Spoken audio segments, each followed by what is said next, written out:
നിങ്ങൾ ആരാ? എനിക്ക് പേടിയാവുന്നു. ഞാൻ പിള്ളേരെ പിടുത്തക്കാരനൊന്നുമല്ല, ഒരു പാവം നാടോടി. എനിക്ക് നിങ്ങളെ പേടിയാ.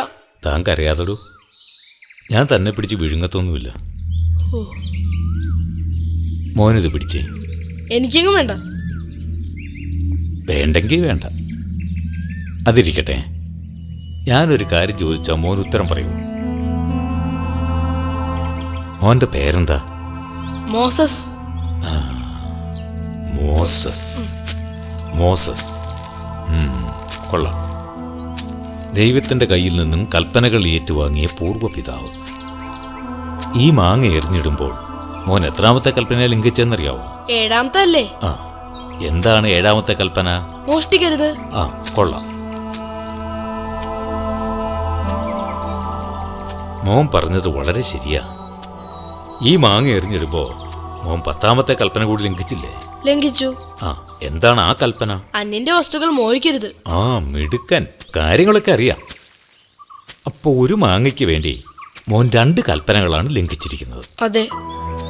ആ, അതിരിക്കട്ടെ. മോസസിന് കൽപ്പനകളൊക്കെ അറിയാവോ? അറിയാം. എന്നാ ഒന്ന് പറഞ്ഞാട്ടെ, ഞാനൂടി ഒന്ന് കേൾക്കട്ടെ. കാറ്റഗറിസം ക്ലാസ്സിൽ ഞാൻ എല്ലാം പഠിച്ചതാ. ആഹാ.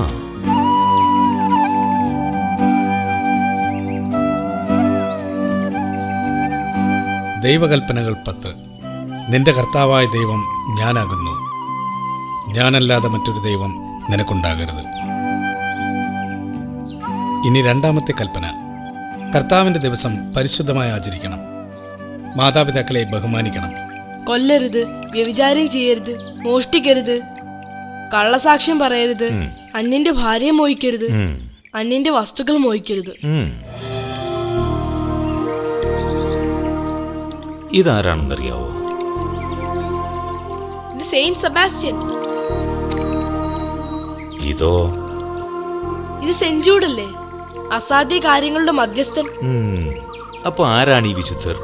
കർത്താവിന്റെ ഇഷ്ടം നിറവേറ്റിയവരാണെന്നാണ് എന്റെ അമ്മ പറഞ്ഞിട്ടുള്ളത്. എന്താണ് കർത്താവിന്റെ തിരുവിഷ്ടം? അത് പരിങ്ങണ്ട, ഞാൻ തന്നെ പറയാം. കർത്താവിന്റെ തിരുവിഷ്ടം അവിടുത്തെ കൽപ്പനകളാണ്. അപ്പോ കർത്താവിന്റെ കൽപ്പനകൾ നിറവേറ്റുന്നവരാരാവും?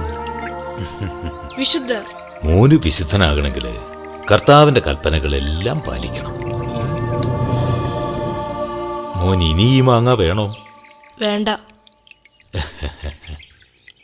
മോൻ ഇന്ന് വീട്ടിൽ ചെന്നിട്ട് പറമ്പിലൊരു തൈമാവ് നടണം. അത് വലുതാകുമ്പോൾ കുറേ മാങ്ങ ഉണ്ടാവും.